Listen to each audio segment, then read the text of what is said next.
Hello साथियों, नमस्कार। मैं आपका स्वागत करता हूं पीसीडब्ल्यू के यूट्यूब चैनल पर।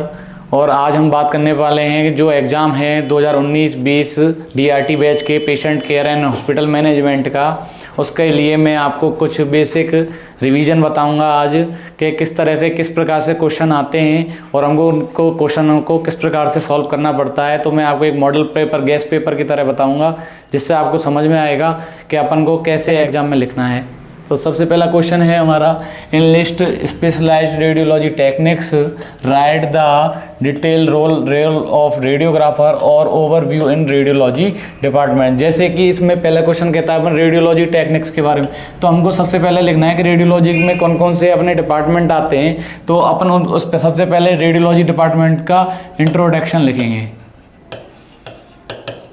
सबसे पहले इस डिपार्टमेंट का इंट्रोडक्शन लिखेंगे। उसके बाद आप इस डिपार्टमेंट में कौन कौन से डिपार्टमेंट जुड़े हुए होते हैं उन रेडियोलॉजी डिपार्टमेंट में, जैसे अपने एक्सरे डिपार्टमेंट, उसके बाद सिटी स्कैन और एमआरआई, ऐसे डिपार्टमेंट हैं, उनके बारे में लिखेंगे। फिर इस डिपार्टमेंट में किस तरह से का वर्क होता है, कौन कौन से स्टाफ काम करते हैं, उनके बारे में भी आप शॉर्टलिस्ट करेंगे। और रेडियोलॉजी टेक्निक्स में आप सबसे पहले क्या क्या लिखेंगे कि पहले इंट्रोडक्शन आपने लिख लिया, आपने कौन कौन से टेस्ट होते हैं वो उनके बारे में लिख लिया। उसके बाद अपन लिखेंगे कि रेडियोलॉजी डिपार्टमेंट में कौन कौन सा स्टाफ होता है, उसके बारे में आप पूरा इसमें लिखेंगे। उसके और रेडियोलॉजी में आप किस प्रकार के इक्विपमेंट्स भी काम करते हैं और किस प्रकार की मेडिसिन्स काम में आती हैं, तो वो सारी चीज़ें आप इसमें लिखेंगे। Write of the detail role of radiographer, radiographer के क्या क्या रोल होते हैं, जैसे मैंने आपको अपने प्रीवियस लेक्चरों में बताया है कि रेडियोग्राफर के क्या क्या रोल हैं। जैसे वो पेशेंट की हेल्प करता है, कंसेंट फॉर्म साइन कराता है, ठीक है, वो और भी बहुत सारी चीज़ें इसके रेडियोग्राफर की होती हैं, जिसमें हम देखते हैं कि रेडियोग्राफर किस प्रकार से अपनी डिग्निटी अपना वर्क करता है और वो अपने काम का क्या होता है, धनी होता है, स्पेशलाइजेशन होता है रेडियोग्राफर किसी इमेजिंग टेक्नोलॉजी का, तो वो ये सारी चीज़ें आती हैं। और उसके बाद होगा रेडियोलॉजी डिपार्टमेंट। आप पूरे रेडियोलॉजी जो डिपार्टमेंट है वो किस प्रकार से काम करता है, जैसे आपका हेड ऑफ डिपार्टमेंट, उसके नीचे रेडियोलॉजी डिपार्टमेंट होता है, अदर डिपार्टमेंट होते हैं, रेडियोथेरेपी डिपार्टमेंट होता है, जो कि मैंने आपको प्रीवियस लेक्चर में बताया। तो ये सारी चीज़ें आपको लिखनी है। और उन चीज़ों को लिखने के बाद आपको क्या करना है, उनके अलग अलग पॉइंट्स बनाने हैं और एक पॉइंट्स के बाद दूसरा पॉइंट लिखना है। तो अपन इसमें पूरे रेडियोलॉजी टेक्निक इक्विपमेंट्स के बारे में लिखेंगे, रेडियोग्राफर के रोल लिखेंगे और रेडियोलॉजी डिपार्टमेंट का जो ओवरव्यू है, जो भी आपके माइंड में है और जो भी आपकी बुक्स में आपको देखने को मिल रहा है, उन सारी चीज़ों को आप देखेंगे। दूसरा अपना शॉर्ट नोट्स का क्वेश्चन है बीएमडब्ल्यू, बायोमेडिकल वेस्ट के बारे में। तो बायोमेडिकल वेस्ट के बारे में अपन क्या क्या देखेंगे कि हार्जनस और नॉन हार्जनस, जैसे जो भी कचरे होते हैं, शार्प होता है, अलग अलग प्रकार के जो बायोमेडिकल वेस्ट होते हैं उनके बारे में क्या लिखेंगे, आप एक शॉर्ट नोट लिखेंगे।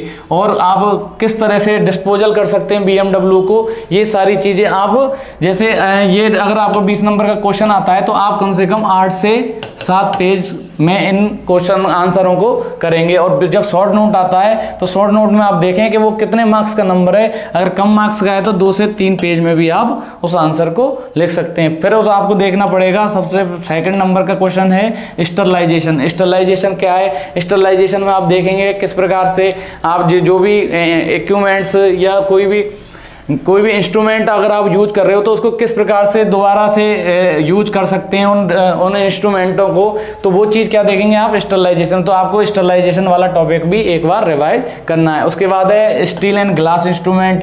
स्टील और ग्लास इंस्ट्रूमेंट आपके कौन कौन से होते हैं, तो उन चीज़ों को आपको देखना है क्यों। और चौथा ये पॉइंट है आपका patient care and patient preparation. ये आपको बहुत इंपॉर्टेंट पॉइंट है। इसके बारे में आपको किस प्रकार से लिखना है, स्पेशल इन्वेस्टिगेशन और सिटी एमआरआई। आप जब भी स्पेशल इन्वेस्टिगेशन करते हो तो पेशेंट की क्या क्या तैयारी करनी पड़ती है, जैसे कंसेंट फॉर्म साइन कराना, उसको गाउन पहनाना, ठीक है, उसको गाइड करने की सारी चीज़ों को अपन क्या बताएंगे, पेशेंट प्रिपरेशन। और फर्दर द इन्वेस्टिगेशन, जब इन्वेस्टिगेशन पूरी हो जाएगी तो उस इन्वेस्टिगेशन को पूरी करने के बाद जो पेशेंट को केयर दी जाएगी कि भाई उसको कितने देर तक, जैसे पेशेंट की केयर तब होती है जिस प्रकार से आप इन्वेस्टिगेशन करते हो तो उसको कितना भूखा रखना है, एनवीएम कितना रखना है, उसको कितना वाटर पिएगा, वो कितनी देर बाद उसको कौन सी दवाई लगेगी। तो पेशेंट की बात की और पहली जो देखभाल होती है वो आपको इस टॉपिक में करनी है। 5वां पॉइंट है आपका एमएलसी केसेज। एमएलसी केसेज में आपको क्या करना है, एमएलसी केसेज में लिखना है medico legal cases. Medico legal cases में क्या आपको किस प्रकार के मेडिको लीगल केसेज होते हैं, उसके क्या क्या सब पॉइंट्स होते हैं, उनको भी थोड़ा सा देखना है। उसके बाद है आपका radiology department uses of emergency medicine. ये आपका मेन है। इमरजेंसी मेडिसिन कौन सी होती है, कौन कौन से लैक्सेटिव होते हैं, जैलोकेन जेल्स होते हैं, तो कौन कौन सी आपकी इमरजेंसी मेडिसिन होती हैं उनके बारे में एक बार पढ़ना है। और ये आपका इसमें एक क्रैश कार्ड वाला और क्वेश्चन बनता है जिसको आपको ध्यान से देखना है। और उसके बाद बता रहे हैं कॉन्ट्रास्ट एलर्जी रिएक्शंस। तो कॉन्ट्रास्ट से आपकी कौन कौन सी एलर्जी होती हैं, जैसे तीन एलर्जी होती हैं, मॉडरेट, माइल्ड और तीसरी होती है सीवियर। तो आपकी ये 3 जो रिएक्शन होती हैं, तो आपको पहले तो कॉन्ट्रास्ट के बारे में 2-3 सब पॉइंट्स लिख देने हैं कि कॉन्ट्रास्ट के कितने प्रकार के होते हैं। तो कॉन्ट्रास्ट के प्रकार लिख देने के बाद आप लिखेंगे मॉडरेट और माइल्ड और सीवियर जो आपकी रिएक्शंस होती हैं कि भाई मॉडरेट में क्या क्या दिक्कतें आती हैं। मान के चलो उसको नोजिया वगैरह हो गया, माइल्ड में हो गया उसको चक्कर आने लग गया, और सीवियर में वो जब सीरियसनेस कंडीशन में चला जाए, अगर पेशेंट भर्ती हो जाए, तो ये रिएक्शंस आपको कॉन्ट्रास्ट के बारे में लिखना है। अब चौथा पॉइंट है rules and regulation of hospital management. Hospital management को चलाने के लिए एक तो आपको क्या करना है, सबसे पहले कौन कौन से डिपार्टमेंट्स होते हैं, किन किन डिपार्टमेंटों से होकर उसके रूल्स चलते हैं, और हॉस्पिटल में जब स्टाफ वर्क करता है तो उसको हॉस्पिटल के किस किस रूल्स से होकर गुजरना पड़ता है, किन किन बातों का ध्यान रखना पड़ता है, और डिग्निटी ऑफ पेशेंट के जो दायित्व होते हैं वो कौन कौन से होते हैं, और उसके अधिकार और डिग्निटीज कौन कौन से होते हैं, इसका ये भी अपन को ध्यान रखना है कि पेशेंट के कौन कौन से होते हैं। स्टाफिंग ऑफ हेल्थ ऑर्गेनाइजेशन पे जब आप मेडिकल व हेल्थ केयर में जब अपन काम करते हैं तो HOD से लेकर हेड ऑफ डिपार्टमेंट से लेकर नीचे तक के जितने भी डिपार्टमेंट हैं उसकी पूरी ऑर्गेनाइजेशन अपन को स्टाफिंग ऑफ ऑर्गेनाइजेशन में बतानी है। ठीक है, उसके बाद अपन देखते हैं आगे 4 क्वेश्चंस देख लिए। उसके बाद अपन देखते हैं इसमें देखते हैं अपन प्रिकॉशन ऑफ रेडिएशन। तो रेडिएशन को देते वक्त अपन को किस किस सावधानियों का ध्यान रखना पड़ता है, तो उस चीज को भी अपन ध्यान रखेंगे। और इसमें time, distance and dose delivery का भी पूरा ध्यान रखेंगे। तो इन सारी चीज़ों को भी अपन को प्रिकॉशन ऑफ रेडिएशन में रखना है। और एक होता है अपना TQM total quality management. Total quality management में अपन को क्या देखना है कि कुल गुणवत्ता प्रबंधन। तो इसमें अपन क्या देखते हैं, फोकस किस प्रकार से आप ग्राहक का पे फोकस करते हैं, निरंतर जब काम करते हैं, तो उन सारी चीज़ों को भी आपको शॉर्ट नोट में लिखना है। और इसमें मेनली एक चीज़ है जो मैं आपको अभी लिख के बताऊंगा, प्लान, डू, चेक, एक्ट। तो ये जो है ये किसके सिद्धांत पे काम करता है, प्लान, डू, चेक, एक्ट के तहत ये काम करता है। एक है quality assurance and quality contrast. तो किस प्रकार से अपन क्वालिटी एश्योरेंस और क्वालिटी कॉन्ट्रास्ट को समझ सकते हैं, एमए बढ़ाकर, केवी ये बढ़ाकर, और अपने जो फैक्टर्स होते हैं उनको लिखकर अपन किस प्रकार से quality assurance and quality contrast को समझ सकते हैं। चौथा पॉइंट अपना लीडरशिप एंड मैनेजमेंट। किस प्रकार से हेड ऑफ डिपार्टमेंट जो होता है वो अपनी लीडरशिप मैनेजमेंट को किस प्रकार से मैनेज करता है, तो उन सारी चीज़ों को भी अपन इस क्वेश्चन में थोड़ा ध्यान से देखेंगे। उसके बाद देखते हैं अपन छठा पॉइंट अपना sonography machine registration of record keeping radiology department patient हजार प्रोटेक्शन एंड सिटी स्कैन। तो इसमें ये क्या कहता है अपन को कि सोनोग्राफी मशीन में रजिस्ट्रेशन, जैसे पेशेंट आया, पेशेंट को आपने पहले तो सबसे पहले क्या करेंगे, जो अपनी सिंपल चीज़ें हैं उनको करेंगे, उसको गाइड करेंगे फॉर द इन्वेस्टिगेशन के आपको इस इन्वेस्टिगेशन में आप उसके साथ क्या क्या करने वाले हो। फिर उसके बाद क्या करेंगे, सबसे पहले उसका नाम, एज, और फर्दर उसके जो भी इन्वेस्टिगेशन है उसकी जो ओल्ड इन्वेस्टिगेशंस हुई हैं उनको लेंगे।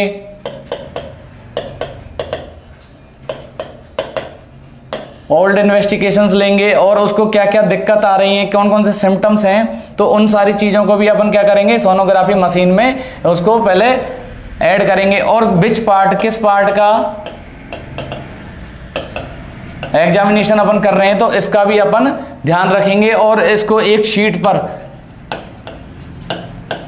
सबसे पहले नोट करेंगे। उसके बाद मशीन में उन सारी चीज़ों को अपन रजिस्टर्ड करेंगे, फीड करेंगे और उसके बाद अपन प्रोब लेकर, जो प्रोब होता है जिससे अपन, और फिर अपन उसको एक जेली लगाएंगे जिससे जेली लगाकर वो प्रोब अपना स्मूथली उसके शरीर के पार्ट पर स्कैन कर सकता है और सोनोग्राफी का रजिस्ट्रेशन उस प्रक्रिया द्वारा पूर्ण होगा। फिर रिपोर्ट जो कीपिंग है, मतलब उसके रिकॉर्ड कैसे अपन इकट्ठे रख सकते हैं, तो इसके अपन के 2 पॉइंट्स हैं, उनको अपन को ध्यान से देखना है। सबसे पहले इसका 2 पॉइंट होते हैं कि रिकॉर्ड की देखरेख अपन कैसे करते हैं। Further the record of office,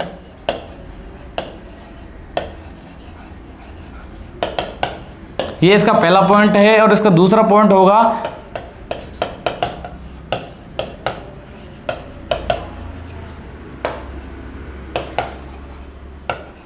कि किस प्रकार से हॉस्पिटल में रिकॉर्ड को रखा जाएगा और पुलिस स्टेशन पे सोनोग्राफी जैसे एमएलसी केसेज वगैरह होते हैं वहाँ पे भी इसका रिकॉर्ड रखा जाएगा। तो फिर है patient hazard of protection of CT scan, कि सिटी स्कैन में अपन किस प्रकार से पेशेंट की जो हजार्डनेस है, पेशेंट को जो ज़्यादा डोज लग रही है उसको कैसे कर सकते हैं कि अपन इन्वेस्टिगेशन करते वक्त सबसे पहले तो अपनी सारी जो ज़रूरत की चीज़ें हैं, इक्विपमेंट्स हैं, उनको अपने पास रखें और इन्वेस्टिगेशन के दौरान जिस भी स्टाफ की अपन को ज़रूरत है उसको पहले ही इन्फॉर्म कर दें और कैनुला वगैरह जो भी उसको इंजेक्ट करना हो, इंट्रावेनसली आईवी लगाना हो, वो उसको पहले ही लगा दें जिससे हमारा वक्त ख़राब ना हो। उसकी जो डोज डिलीवरी हो, डोज दी जाए उसको वो कम से कम दी जाए। उसके बाद जो टाइम ड्यूरेशन है वो जितना लगे, जितना टाइम में हो उतने दी जाए और डिस्टेंस भी उसका उतना ही होना चाहिए जितना डिस्टेंस की अपन को जरूरत है। उसके बाद जो शील्डिंग है, जिस पार्ट की अपन को उसको सेव करना है, जिसको जैसे अपन के बहुत सारे पार्ट होते हैं, जैसे आंखें होती हैं और भी जैसे अपन थायराइड ग्लैंड वगैरह होती हैं, उनकी अपन जिस भी पार्ट का इन्वेस्टिगेशन कर रहे हैं तो सिर्फ उसी पार्ट को डोज लगे और पार्ट की अपन क्या कर दें, शील्डिंग कर दें। उसके बाद ये अपना 7वां क्वेश्चन है, describe method of storage and distribution of report film, storage and waste film use of solution. तो इसमें सबसे पहले अपन इसका नॉर्मल इंट्रोडक्शन लिख देंगे, ठीक है। उसके बाद इसके जो 3 पॉइंट हैं उनको अपन डिस्क्राइब करेंगे, nitrate based, acetate based and polyester based. तो इन तीनों पॉइंटों को अपन डिस्क्राइब करेंगे और जनरल इंफॉर्मेशन है वो डिस्क्राइब ऑफ स्टोरेज के अपन किस प्रकार से फिल्मों का स्टोरेज कर सकते हैं, उसको लाइट वगैरह में लाने से वो फिल्में एक्सपोज हो जाएंगी। तो इन सारी चीज़ों को भी आप पॉइंट बनाकर पॉइंट वाइज नोटेड करेंगे। तो अपना जब 7वां क्वेश्चन पूर्ण हो गया तो अपन 8वां क्वेश्चन की तरफ बढ़ते हैं आगे।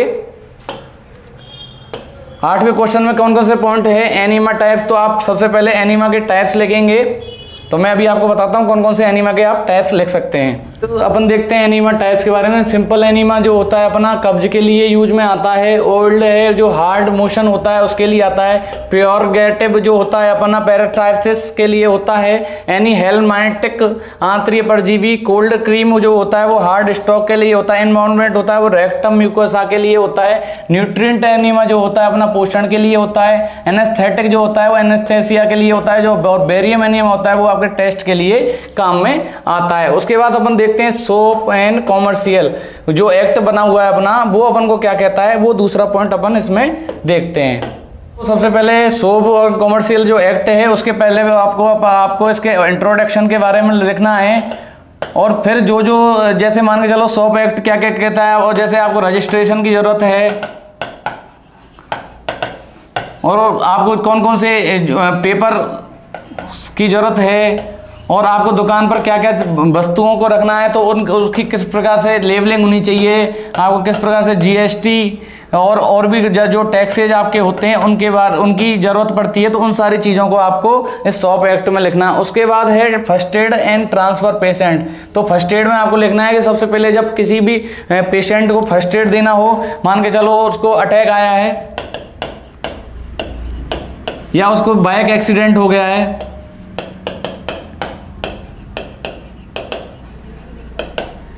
या स्नेक बाइट हुआ है उसको, तो आपको इन जब ऐसी जो सिचुएशन होती हैं जिसमें आपको फर्स्ट एड की ज़रूरत पड़ती है, प्राथमिक चिकित्सा की ज़रूरत पड़ती है, तो इस चीज़ को आप ध्यान से पहले उसका इंट्रोडक्शन पढ़ेंगे और आप 3-4 प्रकार के जो भी फर्स्ट एड होते हैं उन फर्स्ट एडों के बारे में आप लिखेंगे। उसके बाद है ट्रांसफर पेशेंट में, जब आप समझते हैं कि ट्रांसफर पेशेंट, तो आप एक डिपार्टमेंट से दूसरे डिपार्टमेंट में जब पेशेंट को ट्रांसफ़र करते हैं तो व्हील चेयर का यूज करना चाहिए। ठीक है, व्हील चेयर का यूज करना चाहिए, या पेशेंट को उठाते वक्त किस प्रकार से उसको कैरी करना है, कंधे से पकड़ना है या उसके दोनों हाथ पकड़ने हैं, तो उसको किस प्रकार से एक डिपार्टमेंट से दूसरे डिपार्टमेंट के, भाई उसके मान के चलो कोई भी ऑपरेशन हुआ है तो उसके ऐसा ना हो कि ब्लीडिंग हो जाए, तो उन सारी चीज़ों को ध्यान में रखते हुए आपको point by point transfer patient के बारे में लिखना है। तो अब अपन देखते हैं पीसीपीएनडीटी में। पीसीपीएनडीटी में अपन को देखने को मिलता है कि आप जैसे होता है सेक्स सिलेक्शन, या जो आपकी यूएचजी होती है जिससे आप फीटस का पता लगाते हो, तो वो सारी चीज़ें आपकी पीसीपीडीएनटी में आएंगी। तो इस चीज़ को अपन इसमें देखेंगे। एलोरा होता है अपन का रजिस्ट्रेशन, जैसे एक्सरे डिपार्टमेंट में आप वर्क करते हो या रेडियोथेरेपी में जब आप वर्क करते हो, तो रेडियोथेरेपी में जब वर्क अपन करते हैं तो इस चीज़ में क्या होता है कि अपन देखते हैं कि एक रजिस्ट्रेशन की आवश्यकता होती है, एक रजिस्ट्रेशन की आवश्यकता होती है। मान के चलो आपने डिग्री डिप्लोमा कहीं से कर लिया, तो AERB से तो आपको एक रजिस्ट्रेशन की जरूरत पड़ेगी। तो वो प्रोसेस को आपको किस तरह से फॉर्म फिलअप करना है, उस चीज को आप क्या देखेंगे, एलोरा में देखेंगे। उसके बाद अपन का लास्ट है vital sign and oxygen therapy. तो वाइटल साइन में अपन क्या करेंगे, टेम्परेचर, ठीक है, बीपी, पल्स, इन सारी चीज़ों के बारे में विस्तार से लिखेंगे। बीपी हो गया, टेम्परेचर हो गया, पल्स हो गई। तो अपन ने इसमें देखा temperature, BP, pulse and heart rate. Heart rate हो गई अपन की, और रेस्पिरेटरी रेट। उसके बाद अपना लास्ट है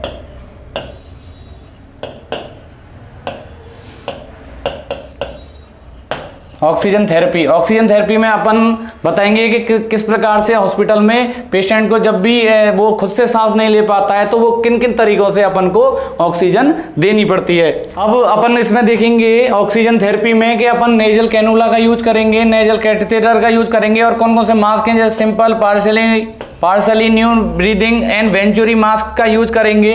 उसके बाद तीसरा पॉइंट आ जाएगा अपन का oxygen tent, face tent and oxygen hood. Oxygen hood तो किस किस तरह से अपन इनके बारे में थोड़ा थोड़ा लिखेंगे, तो अपन का ऑक्सीजन थेरेपी के बारे में लिख सकते हैं। और जो जो अपन को सावधानियां हैं, सावधानियों कौन कौन सी है अपन को, जब अब ऑक्सीजन थेरेपी अपन पेशेंट को दे रहे हैं कि उसका भाई सैचुरेशन कितना आ रहा है, कितने पॉइंट पर अपन उसको ऑक्सीजन दे रहे हैं। ऐसा तो नहीं है कि उसको कम की जरूरत है, उसको ज्यादा ऑक्सीजन दी जा रही है, या ऐसा तो नहीं है कि उसका जो नेजल है वो बंद है, और ऐसा नहीं है पेशेंट को ऑक्सीजन दी नहीं जा रही है। तो उसके बाद अपन देखते हैं कि किस प्रकार से आपको एक एग्जाम कॉपी में लिखना चाहिए। तो आप सबसे पहले क्या करेंगे, use of blue and black pen. Black pen और ब्लू पेन का यूज करेंगे। जो हेडिंग्स होंगी आप उसको ब्लैक पेन से डालेंगे, और ऑल द टॉपिक्स में आप इंट्रोडक्शन और जो डेफिनेशन होगी, जैसे आप किसी भी टॉपिक BMW के बारे में लिख रहे हैं तो उसमें आप क्या करेंगे, इंट्रोडक्शन लिखेंगे या डेफिनेशन उसकी जरूर लिखेंगे, कि उसका जो भी कंटेंट होगा उसको आप चालू करेंगे। और आप हर क्वेश्चन में क्या करेंगे, एक फ्लो चार्ट बनाएंगे। आप जैसे भी मैंने आपको प्रीवियस क्लासों में बताया कि अपन को किस प्रकार से रेडियोलॉजी डिपार्टमेंट में कैसे फ्लो चार्ट है, कैसे बड़े डिपार्टमेंट से लेकर छोटे डिपार्टमेंट में पूरा हॉस्पिटल का मैनेजमेंट रेडियोलॉजी डिपार्टमेंट में चल रहा है, वो मैंने आपको बताया। और अगर आपको डायग्राम आता है या डायग्राम है उसमें उस टॉपिक में, तो आप डायग्राम को इंक्लूड जरूर करेंगे, ठीक है। उसके बाद आप हेडिंग्स और सब हेडिंग का जो है उसका ध्यान जरूर रखेंगे कि आपको हेडिंग और सब हेडिंग जरूर डालनी है। ऐसा ना हो कि आपको जैसे हेडिंग लिख रहे हैं अपन कि आपको किस चीज़ के बारे में लिखना है, BMW में आप क्या कर रहे हो, आप इन्फेक्टेड और अदर चीज़ों के बारे में लिख रहे हो कि कौन सी डिस्पोजल की चीज़ें कि आप डिस्पोजल किस प्रकार से करोगे, तो आपको वो पहले हेडिंग डाल देनी है। और किन किन तरीकों से आप उसको डिस्पोजल कर रहे हो, उसकी सब हेडिंग्स जो भी हैं तो आप उसको लिखोगे। उसके बाद है कंक्लूजन, आप जिस टॉपिक में क्या कंक्लूजन कर रहे हो कि भाई इस टॉपिक में क्या बताया गया है, ये टॉपिक किस चीज के बेस्ड है, तो उस चीजों को आप करोगे। तो आई होप मैंने आपको एक गेस्ट पेपर के रूप में क्वेश्चंस बताए और आपको सारी चीज जल्दी जल्दी में आपको समझाई कि आपको किस प्रकार से एग्जाम कॉपी में लिखना है। आपको कुछ क्वेश्चन बताए प्रैक्टिस के लिए गेस्ट पेपर के रूप में, तो आप उन क्वेश्चनों को एक बार टैली जरूर कर लें और भी जो भी आपकी क्वेरीज हैं उनको ध्यान से आप स्टडी करें। होप आपके एग्जाम बहुत अच्छे हों। आपके लिए यही धन्यवाद।